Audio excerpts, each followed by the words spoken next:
Welcome to Odia tutor classes 9th class पिला माने तम समर वेकेशन होलीडे होमवर्क रो क्वेश्चन पेपर आसी जाइछि। ओडिया इंग्लिश आमे कंप्लीट करथिले पिले। आज वीडियो रे तम साइंस रो जहाँ सब क्वेश्चन रही ताको आमे डिस्कस करिबा। प्रथमे रहिला तमर फिजिकल साइंस रो क्वेश्चन भौतिक विज्ञान रो प्रश्न पिले। क्वेश्चन नंबर 1 2 तमे निजे करबा को चेष्टा करिवो कारण क्वेश्चन नंबर 1 2 मने रखिबा को कुहा जाइछि। क्वेश्चन नंबर 3 देखिबा पदार्थर कणिकार विभिन्न धर्मगुड़ी को उदाहरण माध्यम लेख। आंसर देख पिले पदार्थर कणिका गुड़िकर मुख्य धर्मगुड़िक है कणिका गुड़िक मध्य शून्य स्थान थाई। उदाहरण गोटे ग्लास पानी रे चीनी बा लुण मिसेइले चीनी कणिका गुड़िक पानीर कणिका मध्य थिबा शून्य स्थान रे रही जाती फल जलर पतन बढ़े नाही। सेकेंड है पदार्थर कणिका गुड़िक निरंतर गतिशील। उदाहरण घरर गोटे कोणरी अगरबत्ती जलाइले तार बास्ना सारा घरी व्यापी जाए। एथिरु प्रमाणित हुए जे वायु एवं धुआर कणिका गुड़िक गतिशील। थर्ड है पदार्थर कणिका गुड़िक परस्पर को आकर्षण करती। उदाहरण एक लुहा कंटा को हाथ में भांगिबा कष्टकर कारण यार कणिका गुड़िक मध्य शक्तिशाली आकर्षण बल थाई। सेहीपरि पानी धारा को आंगुठी काटिबा को चेष्टा कले मध्य ता पुणी जोड़ी हो जाए। क्वेश्चन नंबर 4 पदार्थर विभिन्न अवस्थार वैशिष्ट्य गुड़ी को सारणी करी सूचित कर। आंसर देख पिले मुझे पाराग्राफ रे लिखि देछि तुम गोटे काम करिवो सारणी करदेव। गोटे लिखिब कठिन तापर लिखिब तरल ता पाखक लिखिब ग्यासीय। जहाँ सब मु लिखिछि ताको ए सारणी रे लिखिदेव।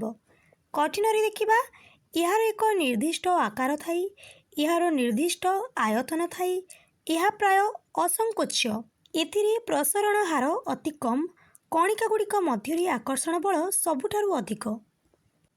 तरल देखिबा यार निर्दिष्ट आकार न थाई यह पात्रर आकार धारण करी यार निर्दिष्ट आयतन थाई यह खूब कम परिमाण रे संकोच्य।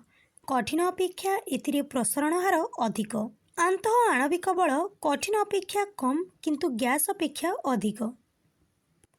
लास्ट को रहिला पिले गैसीय यार कौनसी निर्दिष्ट आकार न थाई यार निर्दिष्ट आयतन न थाई यह खूब अधिक संकोच्य यार प्रसारण हार सबुठारु अधिक कणिका गुड़िक मध्य आकर्षण बल अति कम।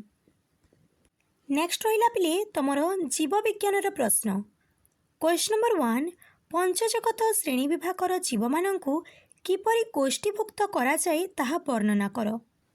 आंसर देख वैज्ञानिक रॉबर्ट हुइटेकर जीव मानंकु 5टी जगत रे विभक्त करिसंती। एही विभागीकरण मुख्यतः निम्नलिखित 3टी आधार उपरे पर्यवेसित।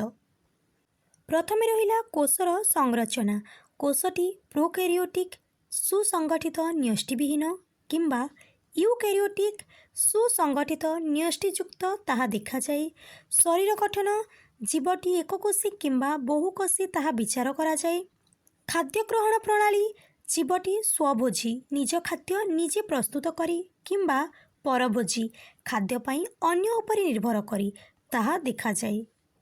एही आधार रे 5टी जगत हैला मोनेरा एककोशी और प्रोकैरियोटिक उदाहरण बैक्टीरिया प्रोटिस्टा एककोशी और यूकैरियोटिक उदाहरण एमिबा फंजाई बा कवक बहुकोशी परभोजी और मृतपजीवी उदाहरण छतु प्लांटिबा उद्भिद बहुकोशी और स्वभोजी एनिमलिया बा प्राणी बहुकोशी और परभोजी। क्वेश्चन नंबर 2 प्लांटीर मुख्य विभाग गुड़िक कौन कौन एवं प्रत्येक विभाग संपर्क लेख। आंसर देख प्लांटी बा उद्भिद जगत को मुख्यतः 5टी भाग में विभक्त करा जाइछि। प्रथमे है थालोफाइटा एमानंक शरीर चेर कांड और पत्र विभक्त नुही एमानंकु साधारणतः शैवाल कहा जाए उदाहरण स्पाइरोकाइरा। सेकेंड है ब्रायोफाइटा एमानंकु उद्भिद जगतर उभयचर कहा जाए शरीर कांड और पत्र सदृश अंश विभक्त किंतु जल परिवहन पाई संवाई टिश्यू न थाए उदाहरण मार्कान्सिया। नेक्स्ट है टेरिडोफाइटा एमानंक शरीर चेर कांड और पत्र विभक्त एमानंक ठारे जल और खाद्य परिवहन पाई संवाई टिश्यू थाए ଉଦାହରଣ ଫର୍ନ। ଫୋର୍ଥରେ ରହିଲା ଜିମ୍ନୋସ୍ପର୍ମ ବା ନଗ୍ନ ବୀଜି। ଏହି ଗଛଗୁଡ଼ିକ ବୀଜ ବା ମଞ୍ଜିଗୁଡ଼ିକ ଉଲଗ୍ନ ବା ବାହାରକୁ ଦେଖାଯାଏ ଅର୍ଥାତ୍ ଫଳ ମଧ୍ୟରେ ନଥାଏ। ଉଦାହରଣ ସାଇକସ୍। ଲାଷ୍ଟକୁ ହେଲା ଏଞ୍ଜିଓସ୍ପର୍ମ ବା ସପୁଷ୍ପକ ବା ଆବୃତ ବୀଜି। ଏହି ଉଦ୍ଭିଦଗୁଡ଼ିକର ମଞ୍ଜି ଫଳ ମଧ୍ୟରେ ଆବୃତ ହୋଇ ରହିଥାଏ। ଏମାନଙ୍କୁ ପୁଣି ଦୁଇ ଭାଗରେ ବିଭକ୍ତ କରାଯାଇଛି, ଏକ ବୀଜପତ୍ରୀ ଏବଂ ଦୁଇ ବୀଜପତ୍ରୀ। ଉଦାହରଣ ଆମ୍ବ, ଧାନ, ସୋରିଷ। କ୍ୱେଶ୍ଚନ୍ ନମ୍ବର 3ରେ ଅଛି ଅଷ୍ଟମ ଶ୍ରେଣୀରେ ପଢ଼ିଥିବା ତଥ୍ୟକୁ ଭିତ୍ତି କରି ଉଦ୍ଭିଦ କୋଷ ଏବଂ ପ୍ରାଣୀ କୋଷର ବିଭିନ୍ନ ଅଙ୍ଗିକାଗୁଡ଼ିକୁ ଥର୍ମୋକୋଲ୍, ଉଲ୍, କାର୍ଡ଼ବୋର୍ଡ଼, ବିଭିନ୍ନ ଶସ୍ୟ ଇତ୍ୟାଦି ବ୍ୟବହାର କରି ମଡ଼େଲ ପ୍ରସ୍ତୁତ କର। ଏହି ପ୍ରଶ୍ନଟି ପିଲେ ତୁମେ ନିଜେ କରିବ। ଏହା ଥିଲା ତୁମର ସାଇନ୍ସର କ୍ୱେଶ୍ଚନ୍। ଭିଡ଼ିଓଟିକୁ ଲାଇକ୍ କରିଦିଅ, ତୁମ ସାଙ୍ଗମାନଙ୍କ ସହ ସେୟାର କରିଦିଅ। ଯେଉଁ ପିଲାମାନେ ଚ୍ୟାନେଲରେ ନୂଆ ଅଛ ଚ୍ୟାନେଲଟିକୁ ସବସ୍କ୍ରାଇବ୍ କରିଦିଅ।